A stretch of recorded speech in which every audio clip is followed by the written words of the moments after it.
সংগ্রাম টিভি, সংবাদ বিনোদন সারাক্ষণ। মাননীয় প্রধান উপদেষ্টার আমন্ত্রণে বিএনপির পক্ষ থেকে আমি ডক্টর মঈন খান এবং আমির খসরু মাহমুদ চৌধুরী এবং সালাউদ্দিন সাহেব আমরা চারজন মাননীয় প্রধান উপদেষ্টার সাথে সাক্ষাৎ করতে এসেছিলাম। আমি আপনাদের কাছে একটু সময় চাচ্ছি। সালাউদ্দিন সাহেব পিছনে পড়ছে, সে আসতেছে।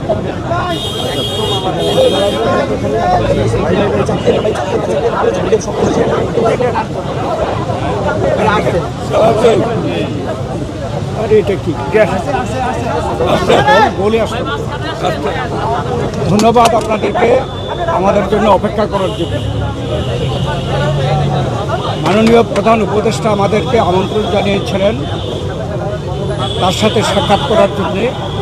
আমরা ইতিমধ্যে নামগুলো ঘোষণা করেছি, আমরা চারজন এসেছিলাম। তবে আমাদেরকে আলোচনার বিষয়বস্তু আগে জানানো হয়নি।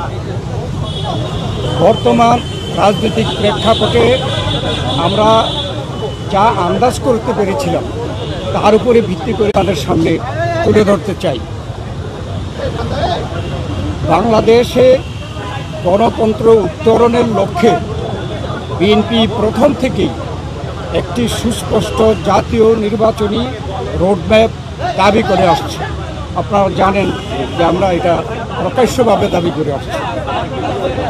সুষ্ঠু, নিরপেক্ষ ও অবাধ নির্বাচন অনুষ্ঠানের উদ্দেশ্যে সরকারের নিরপেক্ষতা বজায় রাখার স্বার্থে বিতর্কিত উপদেষ্টাদের বাদ দিয়ে উপদেষ্টা পরিষদ পুনর্গঠনের জন্য আমরা দাবি জানিয়েছি। বিএনপির প্রতিটি নেতা কর্মী ব্যক্তিগতভাবে, রাজনৈতিকভাবে, পারিবারিকভাবে সবচেয়ে বেশি ক্ষতিগ্রস্ত হয়েছে আওয়ামী লীগের আমলে, বেশি দাবি করে বিএনপি। এই বিচার প্রক্রিয়া কোনোভাবে অসম্পূর্ণ থাকলে বিএনপি সরকারের দায়িত্বে যখন যাবে তখন বিচারের আওতায় এনে তা বিচার বিভাগের মাধ্যমে, স্বাধীন বিচার বিভাগের মাধ্যমে পরিপূর্ণভাবে সম্পন্ন করা হবে।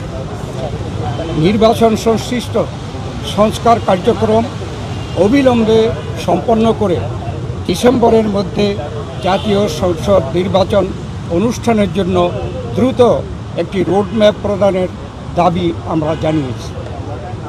বাংলাদেশের মানুষ বিশ্বাস করে যে অন্তর্বর্তীকালীন সরকারের মূল দায়িত্ব হচ্ছে একটি সুষ্ঠু, নিরপেক্ষ নির্বাচনের মাধ্যমে বাংলাদেশকে গণতন্ত্রে উত্তরণের প্রক্রিয়া দ্রুত সম্পন্ন করা হবে। যে কোনো উছিলায় নির্বাচন যত বিলম্ব করা হবে, আমরা মনে করি জাতির কাছে আবার স্বৈরাচার পুনরায় ফিরে আসার ক্ষেত্র প্রস্তুত হবে। এর দায় দায়িত্ব বর্তমান সরকার ও তাদের সাথে সংশ্লিষ্টদের উপরে বর্তাবে। বিএনপি সম্প্রতি যে নানা ধরনের গুজব আছে, সেই প্রেক্ষিতে আমরা বিএনপির পক্ষ থেকে বলেছি, বিএনপি কখনই প্রধান উপদেষ্টার পদত্যাগ চায়নি, বরঞ্চ প্রথম দিন থেকে এই সরকারকে সর্বাত্মক সহযোগিতা করে আসছে। আমাদের যে আলোচনা তার এই সারাংশ ছিল এতটুকু। আপনাদের সকলকে ধন্যবাদ। আপনারা সরকারের তরফ থেকে কোনো সুনির্দিষ্ট রোডম্যাপের আশ্বাস পেয়েছেন কিনা? আপনারা যে দাবি জানিয়েছেন, ওনারা কি বলেছেন? সেটা পরে আমাদের যে আলোচনার মধ্যে আসছে সংস্কার, বিচার এবং নির্বাচন মূল। আমরা বলেছি একটার সাথে আরেকটার কোনো সম্পর্ক নাই, কেননা সংস্কার চলমান বিষয়, এটা চলতে থাকে। আমরা আশা করেছি এই সরকার সকলের সাথে ঐক্যমতের ভিত্তিতে একটা সংস্কার প্রস্তাব দেবে, সেটা চলমান থাকবে। এবং আমরা যদি ভবিষ্যতে জনগণ আমাদেরকে ক্ষমতায় বসায়, আমরা সেই সংস্কার চলমানভাবে আমরা সংস্কার বাস্তবায়নের আমরা প্রচেষ্টা নেব।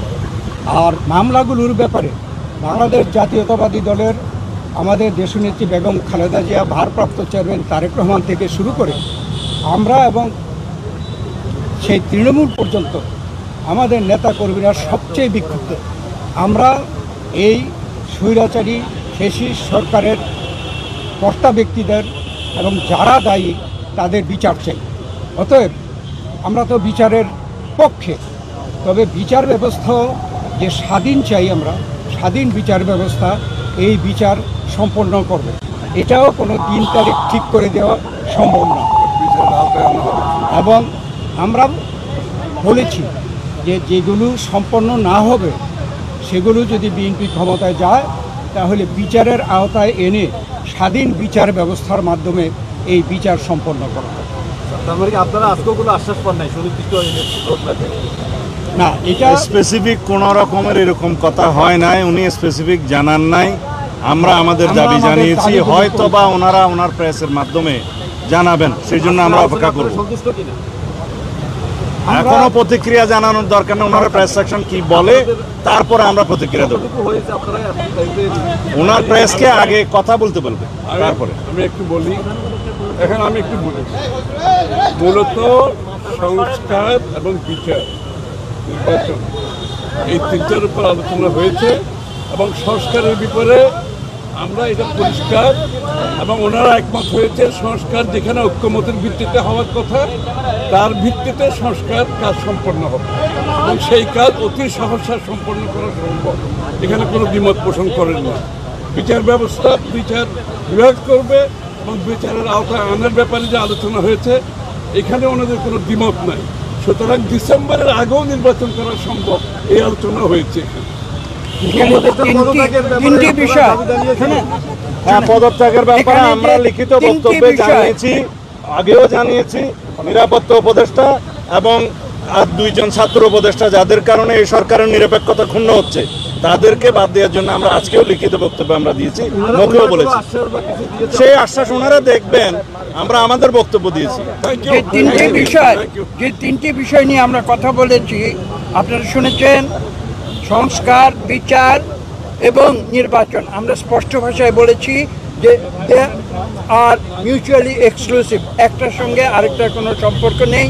এবং যদি দ্রুত নির্বাচন দেওয়া হয়, আমরা স্পষ্ট ভাষায় বলেছি আজকে বাংলাদেশের যে নৈরাজ্য হচ্ছে, যে আইন শৃঙ্খলা পরিস্থিতির অবনতি হচ্ছে, এক অ্যানাউন্সমেন্টের ফলশ্রুতিতে বাংলাদেশের শান্তি, শৃঙ্খলা এবং গণতন্ত্র ফিরে আসবে। ধন্যবাদ সবাইকে। Thank you.